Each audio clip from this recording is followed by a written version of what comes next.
School Shahada कक्षा 10वीं में आपका हार्दिक स्वागत है।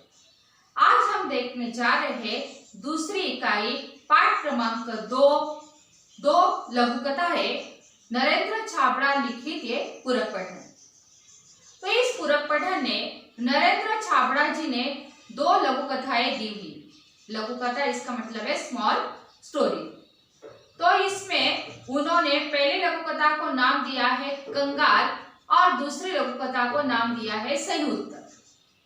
तो पहली लघु कथा में लेखक हमें बताना चाहते हैं कि हम जब कुछ खरीदने जाते हैं, बड़े बड़े मॉल, बड़ी बड़ी दुकानों में कुछ खरीदने के लिए जाते हैं, तो जो चाहिए वो चीज हम वहां से खरीदते हैं, परंतु कभी मोल भाव नहीं करते। और दूसरी तरफ जब रेहड़ी वाले और फेरी वाले होते हैं, छोटे छोटे दुकानदार होते हैं, सब्जी वाले होते हैं, उनसे हम मोल भाव करते हैं। तो इस सोच को बदलने के लिए ये लघु कथा उन्होंने उनके जीवन की एक छोटी सी घटना द्वारा हमें बताया है कि हमें हमारी सोच को बदलना चाहिए। दूसरी लघु कथा में उन्होंने भ्रष्टाचार और रिश्वतखोरी के बारे में बताया है। सही उत्तर ये लघु कथा है। तो वह कहते हैं कि सच्चाई पर राह पर चलकर हम एक दिन अपने लक्ष्य तक जरूर पहुंच सकते हैं। तो जो सच्चाई के राह पर चलता है उसे कठिनाइयां आती है, परंतु एक दिन वो अपने लक्ष्य तक जरूर पहुंचता है। इस दूसरी लघु कथा द्वारा उन्होंने हमें बताया है। तो चलिए देखते हैं इस पूरक पठन को विस्तार से जानते हैं। पहली लघु कथा का नाम है कंगाल। लेखक कह रहे हैं इस वर्ष बहुत भीषण गर्मी पड़ी हुई थी। भीषण भयंकर गर्मी पड़ी हुई है और रात दिन तो अंगारे जैसे उड़ रहे हैं। अंगारे जैसे उड़ रहे हैं, इस दिन में इतनी धूप है कि जैसे आग निकल रही है, और रातों में लू और उमस से तो जी घबरा रहा था। घुटन भरा मौसम है। तो इस लीजिए और घुटन भरे मौसम से लेखक जो है वो चैन पाना चाहते हैं, और उन्होंने सोचा कि कहीं वह पर्वतीय स्थल की यात्रा के लिए जाए। तो उन्होंने कार्यक्रम बना लिया। अगले ही सप्ताह वह पर्वतीय स्थल की यात्रा के लिए निकल पड़े। 2-3 दिनों में ही उन्हें वहां पे चैन मिल गया और राहत मिल गई।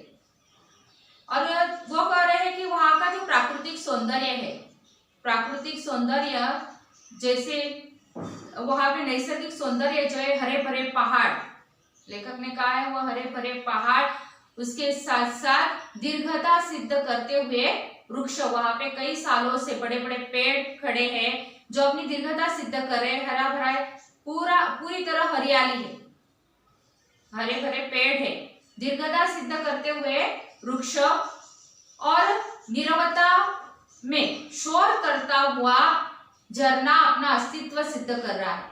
निरावरता इसका मतलब है बिल्कुल शांतता है, शांत वातावरण है, और उसमें अपना अस्तित्व सिद्ध करता हुआ कि मैं यहाँ पे हूँ। एक झरना बह रहा है जो कलकल की आवाज कर रहा है और अपना अस्तित्व सिद्ध कर रहा है। तो लेखक कहते हैं कि मन बदलाव के लिए इतना पर्याप्त है। मन बदलाव के लिए इतना पर्याप्त है, इसका मतलब यह है कि मन परिवर्तन करने के लिए, मन को शांति सुकून प्राप्त करने के लिए इतना काफी है। वहाँ की हरियाली, ठंड हवा, और उसके साथ साथ बहते झरने और बड़े बड़े पेड़, इससे लेखक के मन को शांति मिली। तो लेखक जो है वहां पे 2-3 दिन उन्होंने बिताए हैं, और शाम के समय वो टहलने के लिए निकले, झील के किनारे टहल रहे हैं। अचानक से एक भुट्टे वाला उनके सामने आता है और कहता है, साफ भुट्टा लोगे? गर्मा गर्म भूनकर मसाला लगाकर दूंगा। लेखक जो है वो सहज ही पूछ लेते हैं, उन्हें खाना नहीं है, पर लेखक सहज पूछते कितने का दोगे? तो भुट्टे वाला कहता है, एक भुट्टा 5 रुपए का। 5 रुपए में भूनकर गरम गरम मसाला लगाकर वो भुट्टा देने वाला है। तो इस पहाड़ी एरिया में भुट्टा बेचने वाला वहां पे आया है। वह भुट्टे का जो स्टैंड है वो बास्केट जैसा वो उठाकर लाया है, उसके साथ भूनने के लिए कोयला है आग जलाकर, और वो जहाँ चाहे रुकता है, पहाड़ चढ़कर थैले में भुट्टे रखे हुए हैं, पहाड़ चढ़कर बड़ी मेहनत से ऊपर आए। तो लेखक सहज ही उसे पूछते हैं कितने का दोगे, तो वो 5 रुपए के कहता है। लेखक कहते हैं हमारे शहर में तो 2 रुपए में मिलता है, तुम 3 रुपए ले लो। तो भुट्टे वाला कहता है नहीं साहब, 5 से 1 रुपया कम नहीं होगा। तो लेखक जो है वो कहते हैं जाने दो, नहीं चाहिए रहने दो, और आगे निकल जाते टहलने के लिए। भुट्टे वाला चला जाता है। लेखक जो है अचानक से चलते चलते ठिठक जाते हैं। ठिठकना इसका मतलब है ठहरना। उनके पैर जो है अचानक ठिठक जाते हैं, ठहर जाते हैं।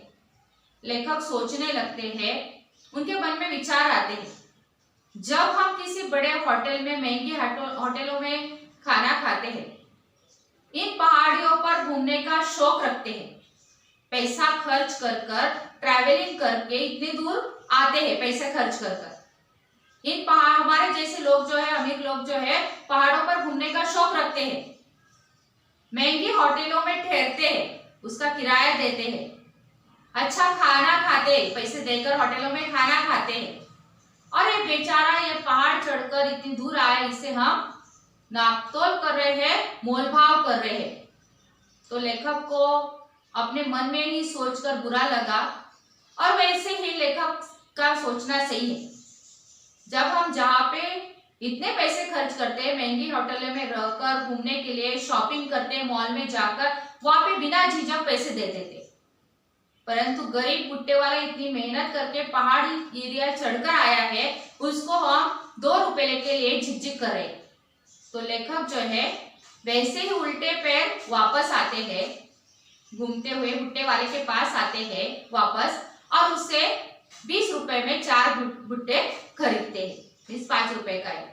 और लेखक कह रहे हैं कि हमारे जैसा कंगाल कोई नहीं है, जो मोलभाव करता है वो खुद को कंगाल कह रहे हैं, और दूसरों को भी कंगाल कह रहे हैं, जो इस तरह गरीबों से बिना सोचे समझे मोलभाव करता है। तो हमें इस सोच को बदलना चाहिए। लेखक कहते हैं सही जगह सोचकर सही फैसला लेना चाहिए, और फिर उनके मन को शांति, सुकून महसूस होता है। जब वो 20 रुपए में 4 भुट्टे खरीदते हैं, वो सुकून महसूस करते हैं, और वह कहते हैं इस कहानी द्वारा हमें अपनी सोच को बदलना चाहिए, हमें वह बदलाव लाने के लिए कह रहे। आज भी बहुत सारे लोग हैं कि फेरी वालों के साथ, सब्जी वालों के साथ मोलभाव करते हैं। तो इस सोच को बदलकर हमें सही जगह सही फैसला करना चाहिए, इस कंगाल कहानी द्वारा लेखक ने हमें बताया।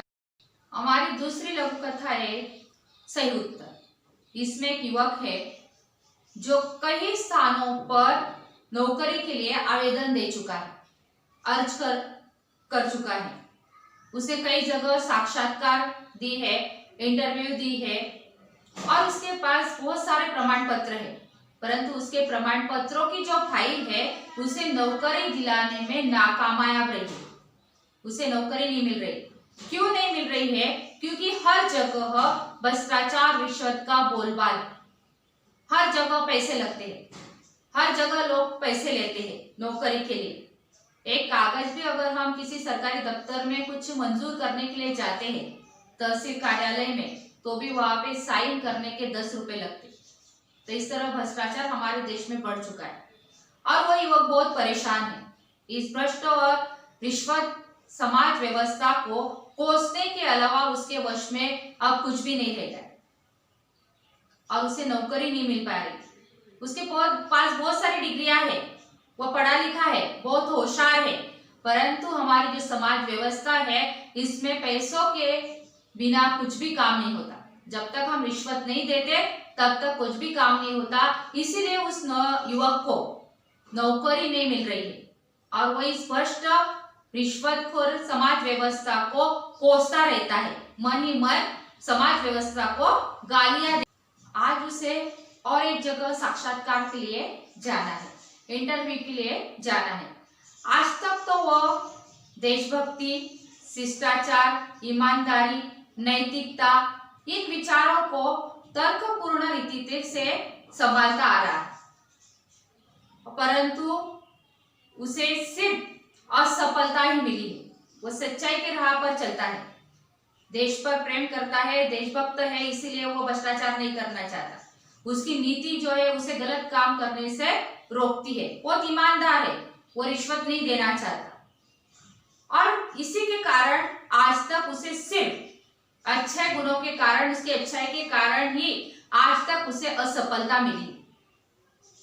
परंतु आज जो वो साक्षात्कार के लिए गया है, वहां पे जो मंडल है, इंटरव्यू लेने वाले जो लोग हैं वो बैठे हुए हैं, उसमें से एक ने उस युवक को जो नौकरी मांगने के लिए गया है, बहुत ईमानदार है, बहुत होनेस्ट है, वो झूठ नहीं बोलता, और उसमें से सामने इंटरव्यू के लिए लोग बैठे हैं और वह युवक उनके सामने बैठा हुआ है।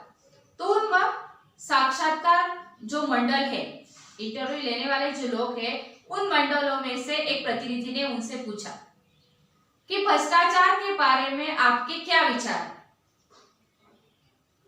भ्रष्टाचार के बारे में आप क्या विचार करते हो? ये प्रश्न इंटरव्यू लेने वाले जो साहब है, उन लोगों में से एक ने उस युवक को पूछा। अधिकारी का यह प्रश्न सुना, भ्रष्टाचार के बारे में आपकी क्या राय है? तो उसने कहा, भ्रष्टाचार एक कीड़े की तरह है जो धुन है, देश को खराब कर रहा है, खोखला बना रहा है, और एक भ्रष्टाचार एक कलंक है, अपने देश पर लगा हुआ एक कलंक है जिसे हमें मिटाना चाहिए। ऐसा उत्तर उसने दिया। भ्रष्टाचार को उसने एक धुन, कीड़ा कहा जो देश को खोखला बना रहा है, खराब कर रहा है, और एक कलंक है, काला धब्बा लगा हुआ है हमारे देश पर। उसने भ्रष्टाचार को कलंक कहा। तो इसका ये उत्तर सुनकर अधिकारियों के चेहरे पर हल्की सी मुस्कान आ गई, मुस्कान छा गई और उत्सुकता आई, क्यूरियोसिटी बढ़ गई, जानने की इच्छा बढ़ गई कि वह क्या सोचता है। और इस तरह उसके तर्कपूर्ण विचारों से उनके चेहरे खिल उठे और उत्सुकता से वो और जानना चाहते थे। दूसरे अधिकारी ने उसे दूसरा प्रश्न पूछा कि रिश्वत के बारे में तुम क्या सोचते हो? भ्रष्टाचार एक धुन की तरह है, एक कलंक है, तो रिश्वत के बारे में तुम्हारे क्या विचार है? रिश्वत के बारे में तुम क्या सोचते हो? वो अधिकारी उसे रिश्वत के बारे में पूछता है तो वो कहता है, रिश्वत जो है वो भ्रष्टाचार की बहन की तरह है। भ्रष्टाचार उसका भाई है, रिश्वत उसकी बहन है। तो वो कहता है, जैसे कुछ खास अवसरों पर, कुछ फेस्टिवल्स वगैरह होते हैं, बर्थडे सेलिब्रेशन होते हैं, तो कुछ खास अवसरों पर हम क्या करते हैं, अपने प्रियजनों को, परिचितों को, दोस्तों को हम उपहार भेंट देते हैं, भेंट देते हैं और इसका आदान प्रदान करते हैं। परंतु वो कहता है, ये जो भेंट हम अपने मित्रों को, दोस्तों को गिफ्ट देते हैं, ये खुशियों के लिए या तो फिर अपने कर्तव्य का आदान प्रदान करते हैं। जब अपने किसी दोस्त के घर कुछ फंक्शन हो तो हम उसे गिफ्ट लेकर जाते हैं और उसे खुश करते हैं।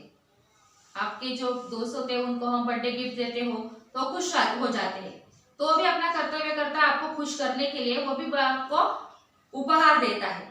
तो ये आदान प्रदान इसका मतलब है लेन देन। तो हम खुशियों के और लिए, कर्तव्यों के लिए उपहार का आदान प्रदान करते हैं, एक दूसरों को उपहार देते हैं। तो वो कहते हैं रिश्वत भी कुछ इसी प्रकार की है, आदान प्रदान करना, भेंट देने के प्रकार की ही रिश्वत है। परंतु रिश्वत देने से क्या होता है, रुके हुए कार्य, टलती हुई पदोन्नति, रुकी हुई नौकरी और दबी हुई फाइलें, इनमें सफलता प्राप्त की जा सकती है।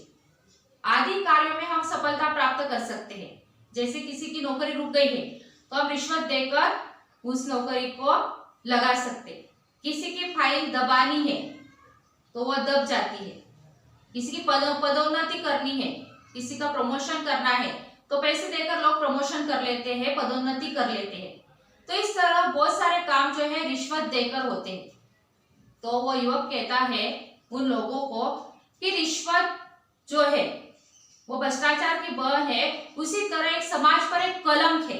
रिश्वत भी वह कलंक की तरह मानता है, हमारे समाज में लगा हुआ एक कलंक है, और वो कहता है इसका समर्थन मैं कतई नहीं करूंगा, इसमें कभी हामी नहीं भरूंगा, मैं कभी भी नौकरी के लिए किसी को रिश्वत नहीं दूंगा। यही मेरी धारणा है, यही विचार है कि मैं रिश्वत देकर कोई काम नहीं करूंगा। इस तरह वह उन अधिकारियों को कहता है जो उसका साक्षात्कार ले रहे हैं, इंटरव्यू ले रहे हैं, जो वह नौकरी के लिए वहां पे गया हुआ है।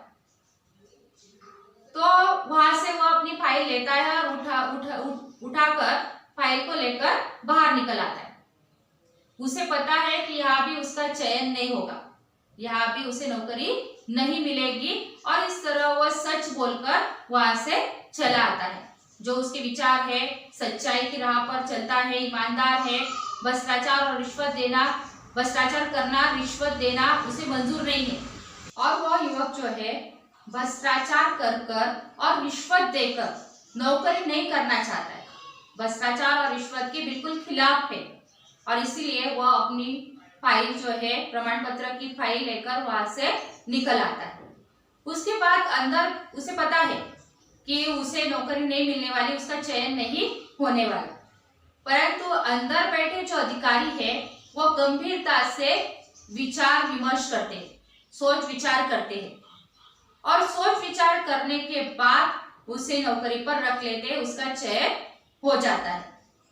और फिर वह जो युवक है वो सोचता है कि सच्चाई की राह पर चलना, सच जो है वो निराश हो सकता है परंतु परास्त नहीं हो सकता, कभी हार नहीं सकता, कभी दूर नहीं हो सकता। और यही सोचकर सच्चाई पर राह पर चलने वाला है जो युवक है, उसे आखिर में नौकरी मिल जाती है। तो लेखक हमें कहना चाहते हैं कि हमें इस बात पर गंभीरता से सोचना चाहिए कि भ्रष्टाचार करने वाले हम खुद हैं, रिश्वत देने वाले हम खुद हैं। हम रिश्वत नहीं देंगे तो रिश्वत लेने वाले व्यक्ति अपने आप चुप बैठ जाएंगे और रिश्वत लेन देन जो है वो खत्म हो जाएगी। तो लेखक हमें सोचने के लिए कहते हैं कि ये जो हमारे देश पर कलंक है भ्रष्टाचार का और रिश्वत का, वो हमें मिटाना है। दोनों लघु कथाओं में लेखक ने हमें अपनी सोच बदलने के लिए कहा है और गंभीरता से विचार कर भ्रष्टाचार रिश्वत को देश से मिटाने के लिए हमें प्रयत्न करना है। और इसके तरह उन्होंने हमें इस कहानी में से ये संदेश दिया हुआ। तो कुछ स्वाध्याय के प्रश्न मैंने दिए हुए हैं जो आपको होमवर्क नोटबुक में लिखने हैं। तो धन्यवाद दोस्तों, मिलते हैं अगले